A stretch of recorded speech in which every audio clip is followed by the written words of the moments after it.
في أمهات كتير بيسألوا إذا كان ابني شبع من الرضاعة الطبيعية ولا لأ، عشان ما تبقيش قلقانة وتبقيش بتسألي نفسك الطفل هنا بيشبع ولا لأ، أديله لبن صناعي ولا لأ، هل محتاجة أخد مكملات علشان أزود الحليب بتاعي ولا لأ. أول حاجة عدد الحفاضات المبللة، لو طفلك أقل من 5 حفاضات في اليوم بعد الأسبوع الأول يبقى معنى كده إن الطفل ده ممكن يبقى عنده جفاف، خصوصا لو بتظهر علامات برتقاني أو حمرا في البول بتاعه أو في مكان الحفاض. يعني ده معناه إن الطفل ما بياخدش كفايته من الرضاعة أو بدأ تظهر عليه علامات الجفاف. رقم 2، الطفل وزنه ما بيزيدش. المفروض احنا قلنا أول 3 شهور بيزيد 3/4 كيلو، فلو الطفل لقيتيه وزنه ما بيزيدش تعرفي إن هو لا، هو هنا في مشكلة، لازم نروح للطبيب علشان نعرف ليه الطفل ما بيزيدش. ان الطفل على طول نايم، الأطفال في الأسبوع الأول بيبقوا نايمين عادي ما تقلقيش، بس بعد كده الطفل المفروض يقوم يرضع وينام تاني.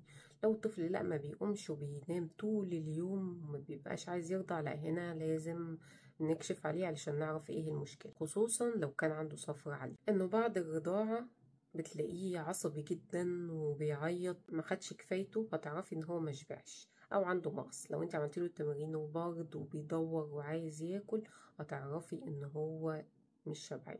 هتلاقيه بعد ما خلص رضاعة لسه بيدور، بيبص يمين وشمال، بيدور لسه على انه عايز يرضع او بيمص ايديه او ان هو لسه جعان، هتلاقيه بيدور لسه على الاكل.